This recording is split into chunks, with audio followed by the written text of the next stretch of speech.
இன்றைக்கி வந்து மட்டன் பிரியாணி தான் பண்ண போகிறோம். அதுக்கு தேவையான பொருளெல்லாம் பார்த்துடலாம்.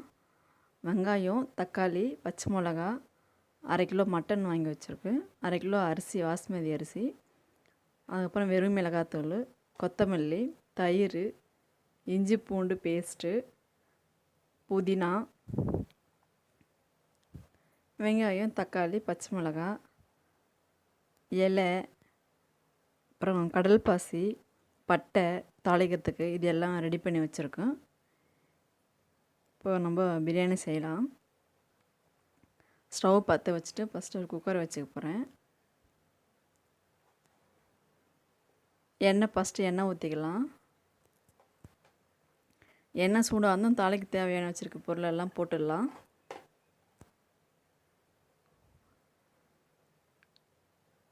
அதெல்லாம் நல்லா பொரிஞ்சதுக்கப்புறம் நல்லா வாசனை வரும். வாசனை வந்ததுக்கப்புறம் நம்ம வெங்காயம் கட் பண்ணி வச்சுருக்கிற வெங்காயம் போட்டுக்கலாம். அது கூட பச்சை மிளகாவும் போட்டுக்கலாம்.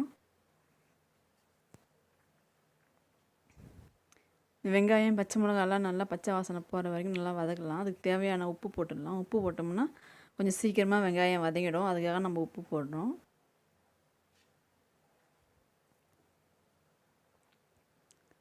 பாருங்கள், ஓரளவு நல்லா வதங்கியிருக்கு. இப்போ நம்ம புதினாவை போட்டுக்கலாம்.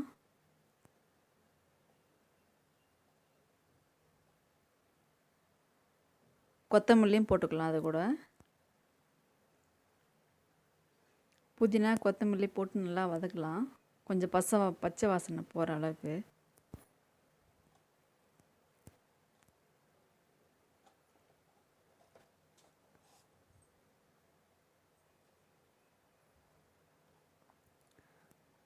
கொஞ்சம் இஞ்சி பூண்டு பேஸ்ட்டு கொஞ்சம் நிறையவே போட்டுக்கலாம். எப்போவுமே பிரியாணிக்கெலாம் இஞ்சி பூண்டு பேஸ்ட்டு கொஞ்சம் நிறைய தான் போடணும். அப்போ தான் பிரியாணி கொஞ்சம் டேஸ்ட்டாக இருக்கும். நான் வந்து 2 ஸ்பூன் போட்டிருக்கேன்.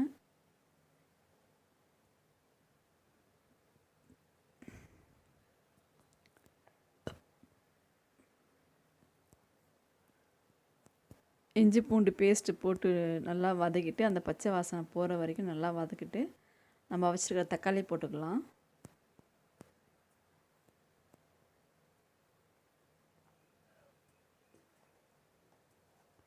தக்காளி வெல்லம் இதெல்லாம் நல்லா வதங்கின்றக்கட்டும். அதுக்குள்ளே நம்ம மட்டன் நல்லா வாஷ் பண்ணி வச்சுக்கலாம். தண்ணி ஊற்றி 2-3 டைம் வாஷ் பண்ணி வச்சுக்கலாம்.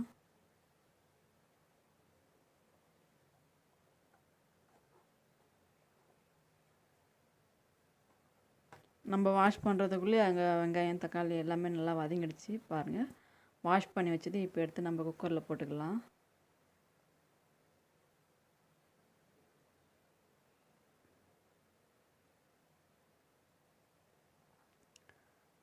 கறி போட்டு நல்லா மிக்ஸ் பண்ணதுக்கப்புறம் காஷ்மீர் மிளகாத்தூள் கொஞ்சம் போட்டு கலருக்காக கொஞ்சம் காஷ்மீர் மிளகாத்தூள் போட்டுக்கலாம். அதுக்கப்புறம் வெறும் மிளகாத்தூள் ஒரு 2 ஸ்பூன் போட்டுக்கலாம்.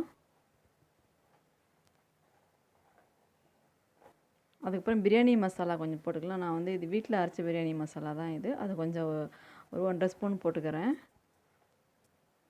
அதுக்கப்புறம் 1/2 கப்பு தயிர் போட்டுக்கலாம்.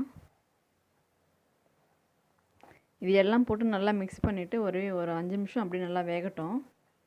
நல்லா மிக்ஸ் பண்ணி விட்டுருங்க. நல்லா ஒரு 5 நிமிஷம் அப்படியே வேகட்டும்.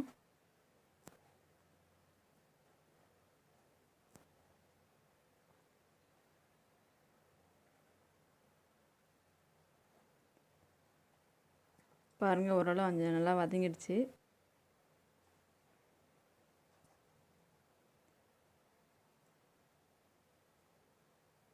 இப்போ இந்த மட்டனை கொஞ்சம் தண்ணி ஊற்றி கொஞ்சம் நல்லா வேக வச்சுக்கலாம். மொத்தமாக 4 டம்ளர் தண்ணி ஊற்றணும் அந்த பிரியாணிக்காக. நான் இப்போ வந்து 2 டம்ளர் தண்ணி ஊற்ற போகிறேன். 2 டம்ளர் தண்ணி ஊற்றி ஃபஸ்ட்டு நம்ம ஒரு 3 விசில் வச்சோம்னா நல்லா மட்டன் நல்லா வெந்து போயிடும். பாருங்கள், 2 டம்ளர் ஊற்றிட்டேன். ஊற்றி இப்போ மூடி போட்டு ஒரு 3 விசில் வச்சிட்டோன்னா மட்டன் நல்லா வெந்துடும்.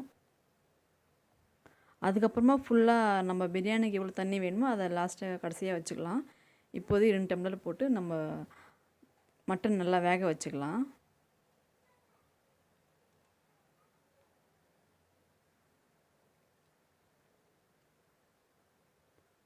விசில் போட்டு ஒரு 3 விசில் வச்சா நல்லா வெந்துடும்.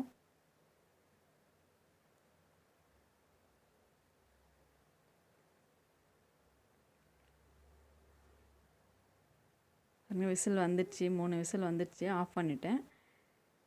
இப்போ மூடி எடுத்து பார்க்கலாம் எப்படி இருக்குன்னு.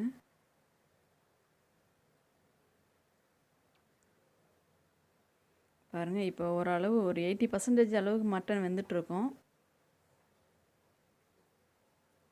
தண்ணி ஃபஸ்ட்டு நம்ம கொஞ்சமாக தான் தண்ணி ஊற்றணும் இல்லையா? 4 டம்ளர் தண்ணி ஊற்றணும். நம்ம 2 டம்ளர் தண்ணி தான் ஊற்றிருக்கேன் நான். இப்போ நம்ம அரிசி போட்டுக்கலாம். பாஸ்மதி அரிசி கழுவி வச்சுருக்கோம் இல்லையா? அதையும் போட்டுக்கலாம்.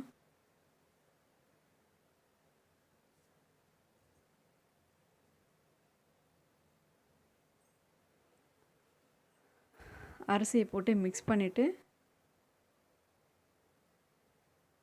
அதுக்கப்புறம் நமக்கு தேவையான தண்ணி இன்னும் 2 டம்ளர் ஊற்றணும் இல்லையா? தண்ணி அரிசி வேக்கிறதுக்காக அந்த டம்ளர் தண்ணியும் ஊற்றிக்கலாம்.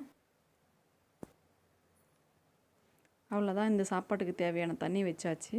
இப்போ இந்த ஸ்டேஜில் வந்து நம்ம உப்பு காரம்லாம் எப்படி இருக்குது அப்படின்னு பார்த்துக்கலாம்.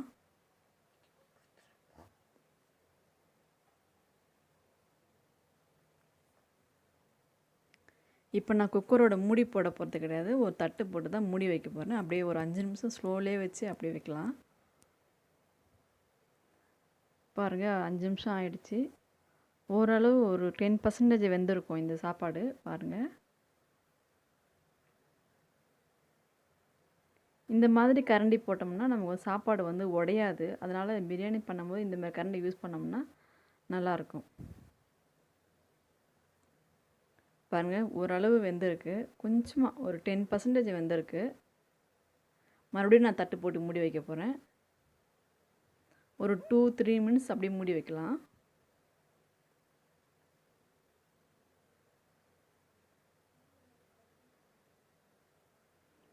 பாருங்கள் ஒரு 2-3 நிமிஷம் ஆயிடுச்சு. பாருங்கள் இப்போது கொஞ்சம் வெந்திருக்கு. ஒரு 20% வெந்திருக்கு. இப்போ தான் நான் வந்து குக்கர் மூடியே போட போகிறேன்.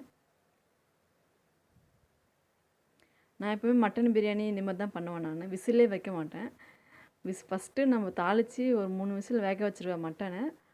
அதுக்கப்புறமா அரிசி போட்டு தண்ணி ஊற்றி விசிலே வைக்க மாட்டேன். ஒரு விசில் வைப்பேன். அதை எடுத்து விட்டுட்டு உடனே நான் ஓப்பன் பண்ணிவிடுவேன். ஒரு விசில் கூட நான் வைக்க மாட்டேன் நான் மட்டன் பிரியாணிக்கு எப்போவுமே. பாருங்கள் ஒரு விசில் கூட நான் வைக்கல. கொஞ்ச நேரம் தான், 5 மினிட்ஸ் சிம்லேயே வச்சுருந்தேன். அவ்வளோதான், ரெடி ஆகிடுச்சு பாருங்கள். பாருங்கள் அரிசி உடையவே இல்லை, நல்லா வெந்தும் இருக்குது. ஒரு அரிசி கூட உடையவே இல்லை பாருங்கள். அதே மாதிரி சாப்பாடு அடி பிடிக்கவும் இல்லை குக்கரில்.